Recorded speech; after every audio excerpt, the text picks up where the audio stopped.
We continue to roll out the best fantasy football content. We are talking about the top 10 fantasy football breakouts for 2025. We are going to give you guys that you need to draft that could absolutely go to the moon. Great value as well. So you can consider them even sleepers. This could be a sleeper / breakout show. And I've got the brains, the wise, the wonderful Walter from Walter Football, the best football page of all time. What's going on, Walter? That's a big intro. Oh, thank you so much, Joe. Thanks for having me on again. I can't wait to talk about these breakouts. It's like almost sleepers, but it's guys who maybe struggled last year or kind of under the radar, and now they're going to break out and have a great season. So you should target these guys, I can't wait to talk about them. I'm excited to dive in. Before we do, this is very important. Now we are full flow. This is draft season. Now, I recommend you do not draft without the 16-round draft solution. I'm telling you, you're going to get all the sleepers. You're going to get all the breakouts. You're going to get all the league winners, the late round steals, a printable cheat sheet, which I update till the season starts. This is amazing. I'm literally handing you the championship on a silver platter. Grab the 16-round draft solution. I've linked it below right now. I'm telling you, just stop the car. If you're driving, stop the vehicle. Pull over. If an officer comes by and says, why are you on the side of the road? Says, I'm getting 16 rounds. I'm sorry, I got to win my fantasy league. And then the officer will be like, oh, you play fantasy. And then you guys get a conversation. And then you both get 60 rounds and you both win. Okay, so that's a big story here. So grab 16 rounds. I've linked it below. Pull over and do that right now. Okay, and if you're at work, tell the boss, hey, I got to go get 16 rounds off. Hey, I'm just going to go to the bathroom, sit on the toilet, and go order it, okay? I don't care where you are. Just grab it. Can you tell Walter I want people to get it? Yeah, or tell your boss to get it, and when he gets it, and when it's his fantasy league, he gives you a raise. So there you go. There you go. That's a good one, too. All right, so grab 60 rounds below and smash that thumbs up. We're going to get to the latest news notes here with the Breaking Brad. I'm excited. Where are you, Breaking Brad? He's back, and he's back in action. We now have breaking news.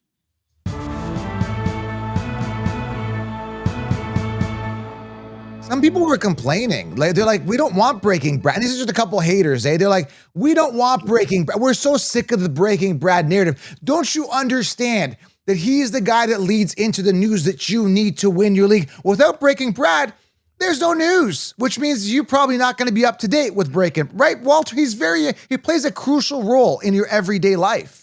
Yeah, look, you paid him the big bucks, and I thought it was worth it. It's such a powerful one-liner. You need it. With that, like you said, without him, we get no news. We don't know what's going on. We need Brad in our lives. And I think the haters are jealous. They want a six-figure job saying one line, and that's all it is. That's why they're saying it. And Connor, they're after Connor as well. Connor, everyone's after him. I saw a couple people outside with picket signs saying "Fire Connor." I don't understand. Makes no sense to me. I don't get it. Maybe they're just hungry like we were a few weeks ago, but I don't understand it. These guys are valuable assets to the company. They deserve the big bucks. And I think those people are jealous. Absolutely. All right, let's talk about the breaking news here. I do want to talk about on the show yesterday, he announced it, and this is big breaking news.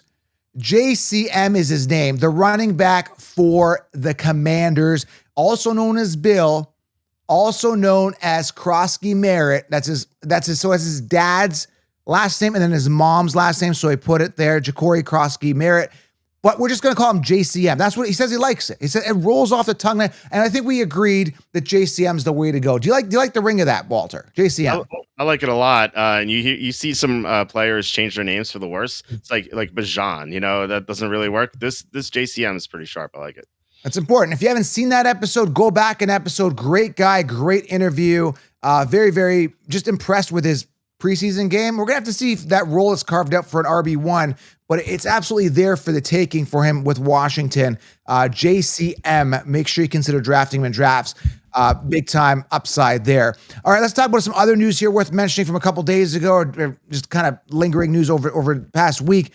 We had Joe Mixon foot could land on the physically unable to perform list. This is huge. Could miss 4 games. Joe Mixon. This is a guy that I don't have on my radar. Kind of over the hill if you ask me, but Joe Mixon could start on IR.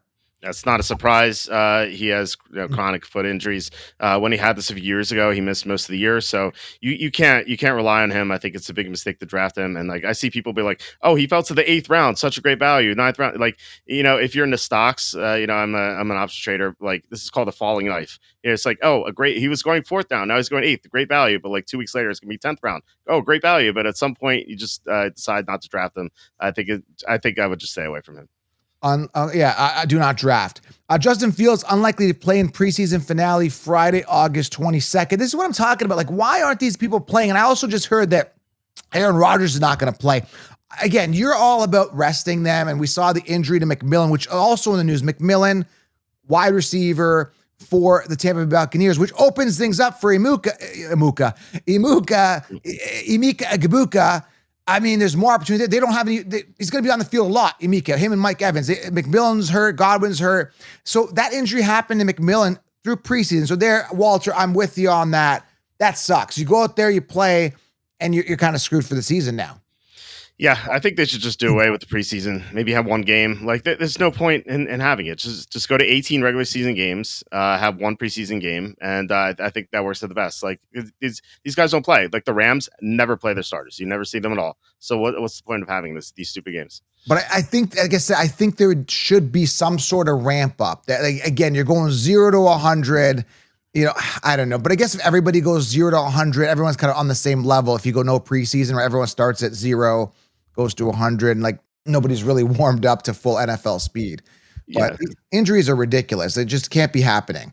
Rachaad White groin was back on the backfield a day or so ago. He had a groin issue, but didn't see too many reps. I would say Rachaad White sucks. You're still wow us, we're not wowed. And he was going 4th round last year, Walter. 4th, 5th round. Like I was telling people, like he is boring. He is safe. He's just like, meh. Like he's just a, I'm just not drafting him. He lacked that upside, 3 point whatever yards per carry. And people were drafting him in the 4th round thinking he's their RB1. I mean, what a waste of pick that was, right? Yeah, that's a terrible pick. Bucky Irving was one of our top sleepers on the site last year. ADP is 15th round, so that's an insane value. Hopefully, we can give you some more great values like that. But no, Rachaad White's an undraftable player right now. He could be traded though. I think that's his one upside. Like, if he goes to a team with no running back, like Dallas, for example, then maybe he gets some upside there. But as it stands now, I would rather have his ADP Rachaad White. Sorry, you cut out there. You'd rather have who? Rather have Sean Tucker at his ADP than Sean Tucker. Yeah, Sean Tucker looks really good, man. He could be a good backup upside. A couple other things. Jaden Blue was out. His ankle is bothering him. He returned to practice this week for the first time since suffering an ankle injury. So if you're looking at him, a little bit of a sleeper, but there's a lot of I wouldn't say a lot of competition. The competition sucks there, but it's just Javonte, Sanders. I don't know what they're doing over there, but there is an opportunity, but I just don't trust that. Do you trust the Cowboys right now with a workhorse? I don't. I don't like the Cowboys as a whole, but if you're talking like 11th round for Jaden Blue, I kind of like that because I think second half of the year he could kind of maybe take off like Rico Dowdle, who we had on our sleepers list too. His ADP last year was like round 11, round 12, round 13. It's the same thing with Blue. I think Williams is going to get most of the carries in the first half. The second half, once they have their bye and they figure out that Blue is better, then I think Blue could be a league winner in the playoffs once it gets going. Tyreek Hill, oblique, worked with the trainers this week, not expected to practice for the rest of this week. Oblique Tyreek. That kind of rhymes too. I'm fading the old man. I really am. Even though he's still fast, I'm fading him. I have no desire to grab him. I've done 175 drafts. I have not drafted him a single time. So good luck to those drafting an old receiver. A guy I've got some stock in this week, undisclosed, did not participate on practice this Tuesday because of soreness, was Calvin Ridley, undisclosed. This undisclosed stuff is really just getting under my skin. Like, undisclosed this, just disclose it. I want to know what's up. Don't you want to know what's up? Why do they undisclose it, Walter? It with so much money on the line, it'd be different if this is just like people just, having a beer, watching a game and like nothing involved. But like there's so much money involved. There's fantasy, DFS, best ball, fantasy, betting, like this information needs to be known. And I think like someone needs to step in and end this nonsense. It's ridiculous. Undisclosed. All right. So that's it for breaking news with Breaking Brad. There might be something that breaks. I might slide it in via vlog, but I'm trying to keep everybody up to date, man. That's all I can do. Again, follow my Instagram at Fantasy Football Counselors. Turn on story mode. I'm breaking news there as well. But in the meantime, we now have breaking news. It is with great urgency that we bring you these following messages. Oh man, he needs a new line. It's getting a little bit old. Now I see why people are upset with him. He only says one thing, right? Imagine if you're married to somebody or if you have a partner, whatever, or best friend, and you call him up and all he says is one thing. It is with great urgency that we give you these breaking news or messages. Like, I would be a little bit annoyed. I wouldn't be friends with the person. Would you? No, not after a while. At the beginning it might be like cool. I like predictable, but at some point you need some variance. So yeah, I agree. All right, so make sure you guys do grab that 16-round draft session. I've linked it below. Everything you need. I do direct coaching as well. Book your call. They're booking up fast. I was just doing a direct coaching call with somebody, Walter. I'm telling you, this guy's in 100. He's probably listening right now. 100K buy-in league. 100K, dude. Oh. Well, I assume he's doing pretty well for himself. I hope he didn't mortgage his house to do this, but good luck to him. Wish him the best, and hopefully he wins. I'd love to know what the pot is. Now, I did coach him last year. He actually finished second, so I was a little. He still got some money back. He made quite a bit. I think second place gets X amount of dollars. I don't know what the number was, but he did win. So he paid for the consulting and made I don't even know what the number is, like a 100,000% return on his investment. So I'm happy. He got second. He should have got first, but it is okay. Still, for a league where these guys are high rollers, they obviously kind of know what they're doing. They're buying in at 100K to finish second and only pay for my consulting. That's a pretty good deal. So make sure you guys book some direct coaching as well. Let's talk about these breakouts here. Let's rip through them. First one here is Keon Coleman. He's a wide receiver one. And it just, about drafts, man. They didn't bring anybody. They didn't draft anybody else. The chemistry is building with these two. As long as Keon stays safe and healthy, listen, he's going to eat, right? I heard his rapport is better with Josh Allen. I saw a couple of videos where he's catching a touchdown and Josh Allen's running with his hands up I got my wide receiver one. This is the guy. Shakira's not the guy. Kincaid, I think, gets an uptick in volume this year. James Cook is going to be used, but they really needed to utilize a wide receiver one. They didn't bring anybody else in. This is the guy. Palmer is not the solution. I'm telling you, years to wow us, we're not wowed. Coleman, breakout year. This is it. If he doesn't do it this year, he's not going to do it. He's just primed to break out. And listen to this. You're paying a round 2 to 3 pick for T. Higgins. And I keep going to keep picking that T. Higgins, but or Ladd McConkey, who's now in a diluted situation. When you get the alpha, alpha wide receiver one, Walter, round 8 and after, round 8, 9, 10. That is a good deal. Good deal. Yeah, there's upside for sure with Coleman. There's downside though. We didn't see him separate all that well last year, but we've seen rookie receivers bust their first year and then take off. Reggie Wayne comes to mind. His first year is awful in Indianapolis, and then he became one of the best receivers in the NFL. So it could go with Coleman. It's a high powered offense, and you're right. Shakir is just a nifty slot receiver. He's a good player, just not a good player in fantasy, and he's not a receiver one. Where Coleman can profile as a receiver one. So I like taking a shot on him. There are other guys in the area I'd rather have a little bit more, but I think that he's certainly a guy with upside that you can draft. The talent is there. The opportunity is there. Sign me up for that round 9. I'm starting in week 1. I'm just rolling them out. I like them just for the value. Why not? Okay. Unless you have better wide receivers. Okay. Your guy here, Devonta Smith. Now we're looking wide receiver 2 here, Walter. I'm not liking it, but the injury to is it the injury to AJ Brown that's kind of really drawing you in here? Oh yeah, 100%. AJ Brown is dealing with a hamstring injury, and then he returned to practice, and then he missed practice again, and then Nick Sirianni said he's working through some things, and that kind of worries me.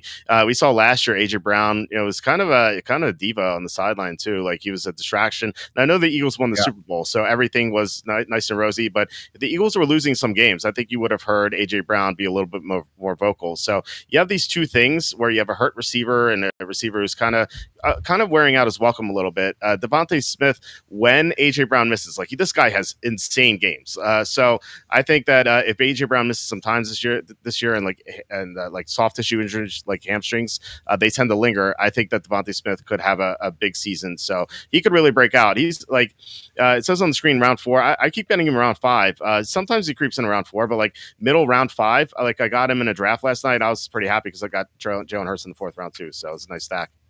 Yeah, I mean, but we're talking breakouts here. It's kind of how to break out, but you're talking just more of a ceiling breakout, more. Yeah, he could be like round 2 production in round 5. So Okay. I think that like if Brown misses time, like he's gonna have an Okay. My next guy here is Trey Benson. I talked about him yesterday's show as a sleeper. I'm telling you, man, there's something here that's drawing me into Benson. I was in on him last year. Now, I got round 10 to 11 ADP. Sometimes he comes off maybe a round or two earlier, depending on if people really need running backs and how they did in the earlier in the draft. But listen, I'm just not a believer in James Conner. In his 9th, 10th season, 1,000-yard rushing season, was a backup for years. Like, we're talking like Le'Veon Bell prime days backup there. Like, I don't know, man. They got to move on from Conner. Let the youth step up. This guy led college in like broken tackles the year he was a couple of years ago or something like that. Benson was a top dog in broken tackles, and he's come out and said, I want more work. Like, and then I just heard reports from Kyler Murray saying that Benson, the more reps he gets, the better he gets. Like, I don't know. There's something here. There's something here, and Connor is on borrowed time. He typically gets hurt every season. Got lucky, didn't get hurt last season. He's due for an injury, like his common stuff, injuries. There is something here, man. I'm just saying, like, as my RB5. I got him in a bunch of leagues as my RB5 just to kind of pad my running backs. I wouldn't put a lot of weight into this, but this is the year he breaks out. If he doesn't break out this year and take over Connor, he's just not going to do it. Like, I don't see it after this. You got to run with the Benson. You got to do it. He didn't do anything last year. Big disappointment last year, though. Yeah, he was a rookie, so you would expect him to take a next step. I think we could see that. Another guy we're going to talk about later on the show, he was a rookie. He had a bad rookie year, and then last year a lot better. So I think he's going to have a great third year. But with Trey Benson, you said that he's looking for more work. Well, James Conner even said that Trey Benson's going to have more work. Like, when do you see the starters say something like Conner said, where he said it's going to be a 1A, 1B situation? This is straight from the horse's mouth. This is not coach speak. This is not like reporter. This is the player, the starter, saying I'm going to be losing time to this guy. So Trey Benson in the double-digit rounds, sign me up. I think he could have a big year. Great value, great talent, good player. I had him on the show last year. Super nice. All right, let's go here. Your guy here, Isaiah Pacheco. And what I like about Pacheco, I'm not really crazy on this offense because they just distribute the ball around. They've never really worked the workhorse. Like, I want the workhorse to run like a beast, like crazy. But I don't know how much volume he's going to get. But when he runs hard. And you guys go look up his backstory. But Pacheco, I like him. I just don't have a lot of stock in him. He's one of those guys for what, round 5 to 6? Is that kind of where he's coming off in your best ball leagues? I got him 5 to 6 overall in the consensus. I'm getting him round 7. So if you can get him there, you're getting an RB1 in a great offense in round 7. I think that it's a smash play. So with Pacheco, I think that like one of the best things you could do in life, not just fantasy football, but in life in general, if you have a narrative, if you find a narrative that is wrong, and you bet against that narrative, you can win a lot of money. You can have a lot of success. Like last year with Christian McCaffrey, the narrative was take him 101 or maybe 102, and like we were both like, no, stay away from this guy. In other facets, like, I talk about GameStop all the time. I was like one of the first people on that. So the narrative was wrong there. With Isaiah Pacheco, the narrative was wrong. Everyone was saying that he lost carries to Kareem Hunt last year. And while that was true, he lost carries because he was injured. He came back early. He sacrificed, his health for that. Like, he should have been out longer. He wanted to get back on the field. You admire the tenacity there, just the heart. fortitude. Yeah, exactly. Like, he fought hard to get back on the field, but he was not healthy at all. And so we saw him, just struggle. Kareem Hunt saw carries, but this year he is healthy, and there's really, Kareem Hunt's so old. Elijah Mitchell's always injured. You can't really trust these guys. Rashard Smith has some promise, but he's more of a receiving back. Yeah, Pacheco is going to get the bulk of the workload, and with this like cover 2 shell that takes away all the deep throws, like I think Andy Reid knows that you have to run the ball more, and I think Pacheco is going to have a great bounce back year. If you can get him round 7 or even round 6, like I think he's going to do very well for you. Yeah, safe guy. I have no stock in him. I just like more some of these upside rookies. I'm really on the rookies, as you guys can tell from my other videos. Marvin Harrison Jr. is my guy here at 5. Arizona's wide receiver 1. I know Trey McBride's there, but they got to utilize their wide receiver. They utilized him last year, but I think more volume needs to go his way. I think the rapport only gets stronger with him and Kyler Murray. I'm not really a Kyler Murray fan. Round 3 to 4 ADP, and I get the whole conversation is like Kyler can't do it. Then I go back to 2021 or 2020, go back. He actually produced well enough to make Hopkins a top 5 fantasy receiver. I think Hopkins finished 4th that year in PPR amongst wide receivers. But, This guy isn't Hopkins yet, but Kyler should be better. He should have that rapport. There's nobody else to throw to. They didn't draft anybody else that's going to be a threat to him. He's bulked up, Marvin Harrison. He's put on some muscle. Apparently, he's more comfortable. Round 3 to 4 ADP last year, coming off early round 2, which was very expensive for a guy, who just wasn't proven, but just that caliber coming out of college was really high. I like Marvin Harrison, man. I don't have too much stock. Again, I tend to go running backs in those rounds. So where he's coming off, typically round 3 in redraft leagues, I'm looking at like a Travion Henderson, another running back padding those robust RBs. And I'd personally rather have an Emeka over him, which I can get a round or 2 later. Now, Emeka's coming off higher and higher. Like we're talking breakouts here, man. He's coming off, I heard as early as round 5. Like that's where he came off in my draft. And people are DMing me, man. He's like, yeah, he's coming off round 5. I wouldn't be surprised he's at like round 4 soon. I heard maybe even 4 or like I would say if you want him, you might have to go round 4 for Emeka now. It's crazy. Yeah, it really, I mean, if you do best ball drafts, if you do a lot of them, I highly recommend doing them earlier than later. And people are like, oh, you don't get all the information. Well, 2 months ago, I was getting Dante Thornton round 18. I was getting Ibuka round 9. I was getting Pearsall round 8. All these guys have gone way earlier than they have. And I just did a draft last night. I'm like, I'm not getting any good values anymore. I'm like, maybe here and there, sometimes Tyler Warren falls, sometimes Charbonnet falls. I like those guys. But for the most part, the value is insane. I look back at my teams I drafted in July. I'm like, this is ridiculous. I can't get these teams now. I like Harrison. If he falls to round 4, he does sometimes. I think that's a great pick because round 4, I did a video on this on my YouTube channel. I called it the dead zone. Like right. Round 4, I don't like any of the running backs or receivers round 4 except for Travion Henderson. And if Harrison falls there, then I like him as well. But it's pretty bleak down there. So I think you guys bounce back here. And the cool thing is, in the past, you had to worry about Arizona receivers because Murray was so injury prone. He's only played 1 full season. But now Jacoby Brissett is the backup instead of some loser like Clayton Tune, Yeah. So if Murray gets hurt, like Brissett's going to come in. Brissett's a high end backup. So, it's not like Harrison's going to lose any momentum if Murray goes down. Yeah. Harrison, big time breakout upside and no one really else to feed. All right. Next one, your guy here who's on the show as well last year. Super nice guy, by the way. I don't know if you watched that show, but Rashid Shaheed, Saints, round 10, wide receiver 51. What's your thoughts on Rashid? So Rashid Shaheed's a really good player. He entered the league as kind of just like a deep threat, and he was a one-trick pony in his rookie year. But like he evolved a lot. Like he's gotten a lot better. He can do everything on the field. And the main concern you have is obvious. The elephant in the room is the quarterbacking situation. Like Spencer Rattler and Tyler Shuck. Yes, they're both awful. And so when you have bad quarterbacks, they tend to focus in on the number 1 receiver and the tight end. And you would be like, wait, but Shaheed's not the number 1 receiver. Well, there are 2 possibilities for that. First, Chris Olave has a long concussion history. He gets hit in the head once. He might be out for a long time. So that's a way that Shaheed could be the number 1 receiver.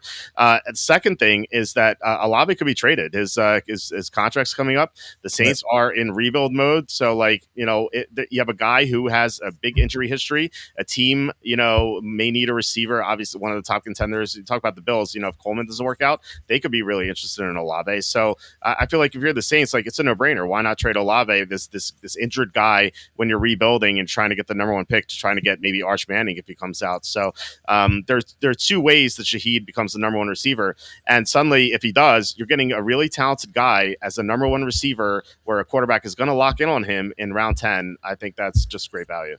Great value for Rashid Shaheed. Great guy on the show last year. Next guy, I'm really excited about this player. There's something about him that I'm really drawn to. First of all, he was on the show as well.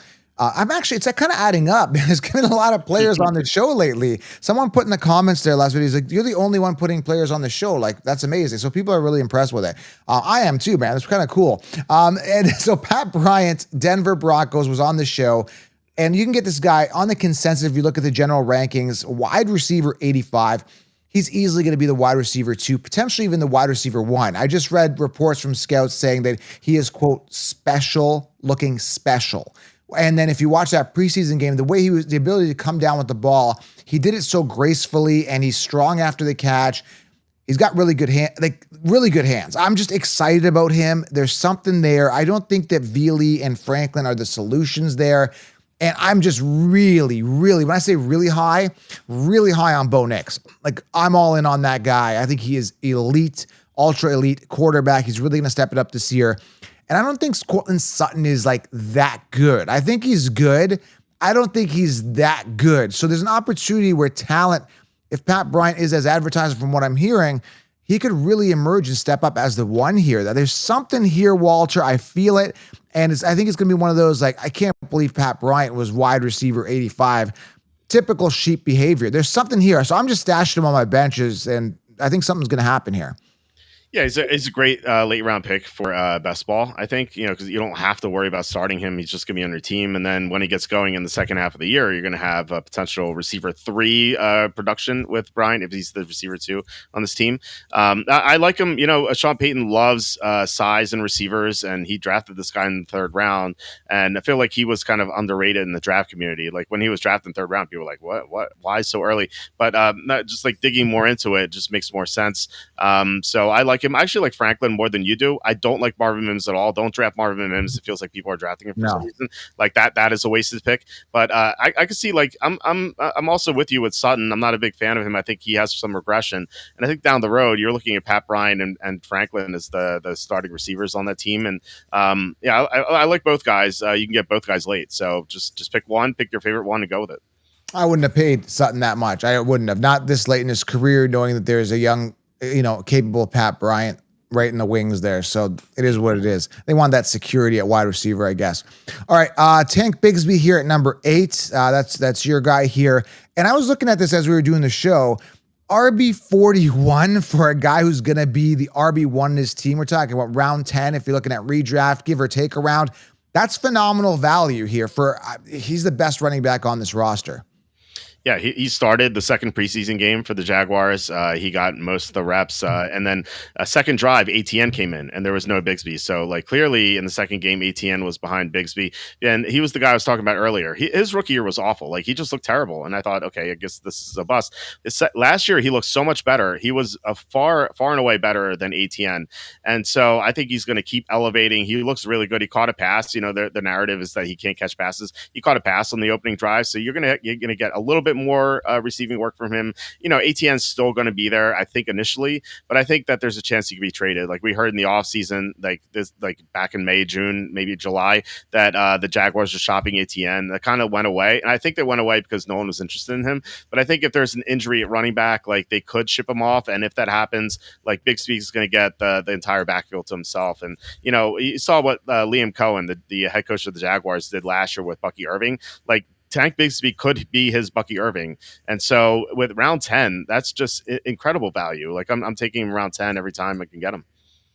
Love the talent. Like, love the talent, love the value. I personally have like zero stock in this guy. Zero. Maybe I might regret that, but we'll see how it goes. Now, I just threw this guy in here. You guys know I love him. There's no doubt about it. I mean, there's no denying. Like if I was a teenager again, or like, a young boy, I'd probably have his posters up in my wall. That's how much I'm loving this guy. Tyler Warren, Indianapolis Colts, tight end, around 5 to 6 ADP. That's where you got to get him. You got to get him on the 5-6 turd, or it's just not going to happen. It's just not going to happen for you. I'm telling you now. Again, I was talking to that guy in the 100K buy-in league. He says that people in his league won't grab Warren. Maybe that's right, because I'm seeing guys like Loveland fall.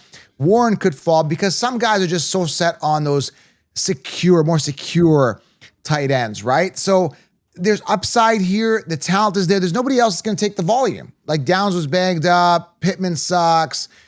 Pierce sucks. This is it, man. And now Daniel Jones is starting, which I'm more excited about Daniel Jones starting because he's going to go to this guy. I'm telling you, I would say if I had to choose, maybe Richardson's a more accurate passer based on what I've seen from training camp. Daniel Jones gets the nod. He's going to rely on this guy. He's going to be a safety blanket. He's going to be on the field a lot. Big target, red zone target, all down target. Tyler Warren, I've said this before, will beat Brock Bowers in production, volume, and fantasy points. You heard it here. I love Tyler Warren. We talked about him a bunch. I'm glad to talk about him again because I'm trying to get him every time. I mentioned before I've done 175 drafts. He's my highest owned tight end, except for a couple late round guys as backups. But yeah, I take in best ball. He's going a little bit later, and then redraft. We did a redraft mock draft last night. He went round 6, which I think like I would take him round 6. But he in best ball he's still going like 7th round, which I don't understand. I don't know, Joe, where you have him ranked in your rankings. He's my tight end 4 overall. So after the top 3, you have Bowers, McBride, and Kittle. Then I have Warren right there, and like those guys are going like round 2, round 3, maybe round 4 with Kittle. Like Warren, if you're getting him round 6, round 7, that's just insane value compared to the other 3 guys.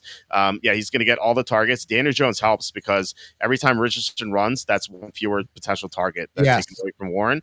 Jones is not going to run as much. He was run a little bit, but he's still going to run. He's going to pass more than Richardson, and so he's going to target Warren more.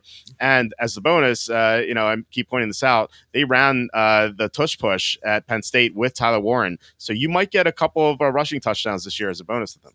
I love him. I love Tyler Warren. There's no words to describe. I don't do rankings really. I just tell you where to draft. Like the way 16 rounds laid out is like, this is where you got to get him. So I recommend you got to get him on that 5-6 turn, or he's just not going to come back to you. But I love the value, and there's no words to describe how I've got him everywhere. He's kind of my rider, gone player.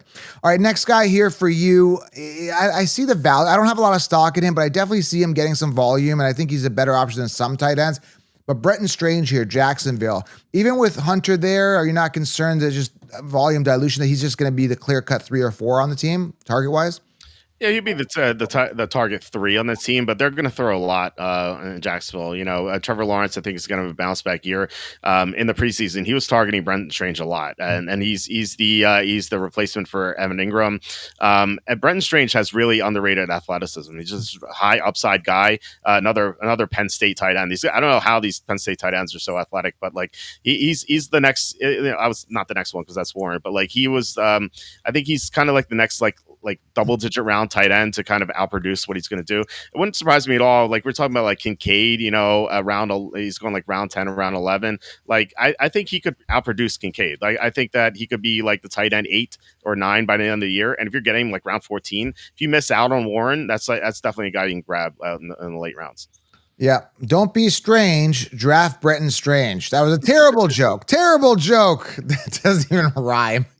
Yeah. I was just trying to play on the whole strange thing. You guys could drop something in the comments. You're way more creative than me with some of this stuff, guys, in the comments. So there it is. Top 10 breakouts for you here. Just guys that you need to target that are just in that position. They're like, I don't know if you heard of the plant. It's the bamboo plant. There's years of it. Like when you plant it, the roots are underground, and all of a sudden it shoots up out of nowhere. It could take a year or 2 to kind of develop and shoot up. And that's it, right? The roots are there. The foundation is there. Now they're just going to shoot up. These are the guys. So there's some exciting prospects here that are just going to really shoot up. I don't know what it is. Pat Bryant's jumping out of me. Keon Coleman, all these guys. Could be something there. Yeah, and we talked about sleepers a few days ago, like add them in. We talked about like Isaac Rendo, Raylan Allen, like those guys. There are a bunch of guys you can get in the double-digit rounds who could potentially win your league. So don't draft like low upside guys like Shakir. That if you draft Shakir, you're gonna finish 5th place. And that's not what we're trying to do. We're trying to win our leagues. Try to get these high upside guys, and you'll have a good chance to win. Yeah, like boring guys like Bateman or Cedric Tillman from Cleveland. I'm looking at some, like Rashad Bateman is like wide receiver 57. Marvin Mims, like you're talking about, wide receiver 58. Wan'Dale Robinson, Giants, like all these scrubs. Like I would never. The fact that like Bateman, Mims, and Burden is ahead of guys like Thornton and Bryant and some of the guys we're mentioning is ludicrous. That's why rankings don't work, man. It's crazy. Yeah, throw DeAndre Hopkins in there. People are still taking him for some reason. I don't understand. Like people just, this is why it seems so easy. I'm like why are you guys taking these bums? Take high upside guys. Like I call it the Wayne Corbett rule, because Wayne Corbett back in the day, he was a really good player for the Jets, but horrible in fantasy. He would catch all the clutch passes on 3rd down, but he'd get like 60 yards every game. Like he would never have any upside, and so people would always draft him because they knew him. He was the receiver 2 on the Jets, and he would just never help anyone win a league. He he helped you get sixth place in your league. So congratulations. Like maybe you get a little bit of a prize there, but you were trying to win our leagues. You're not going to win leagues with DeAndre Hopkins and Rashad Bateman, Marvin Mims. No, we can't all be champions though, Walter. We can't all be champions. That's the thing, which is a good thing. So, 16 rounders and people like us, we're going to win leagues. So make sure you guys do grab the 16 round draft solution, subscribe, thumbs up, go to walterfootball.com, bookmark that page, check it daily. Now, I was checking your site. I'd want to sign up for the subscription, right? You get less ads. It's premium. So I think your subscription to your site, you got a smooth experience. You get access to everything, right? For the subscription. It's pretty affordable too. Yeah, look, I always say our site's free. So, if you don't want to pay for it, it's fine. But like we have a lot of ads on the site. That's what people complain about. So it's like, well, why don't we offer a premium subscription that is zero ads, like no ads whatsoever? The site is super fast, and we also give out some stuff. Like during the season, we have a picking contest that's just for premium members, so you can win a little bit of money that way. We have an Excel sheet I upload with all the injuries. It's insane. Like it says by team, by position, when the player got out and when they came back, like the entire year. And I use it personally for my handicapping, and I make it known for premium users. We're adding some premium stuff too. Actually, my developer is working on a chat GPT version of me that kind of like sounds like me and gives my advice. He's calling it Walt GPT. I don't know if that works, but yeah, so we're doing that. We're going to add a lot of stuff. It's $7.99 per month, but the site's super fast, and we're going to give you some extra stuff as well. Man, I'm excited. I'm excited for the season. I'm excited to keep getting information from your site. I like your offering as well, and it doesn't cost that much. So I'm going to keep plugging that for you because I really think there's a ton of value on his site, like a ton value. If you're a passionate football fan, fantasy, whatever, that's the site, walterfootball.com. All right, guys, subscribe, thumbs up, grab 16 rounds. And Walter, thanks again. We'll talk soon, everybody. We're out. Sounds good. Bye.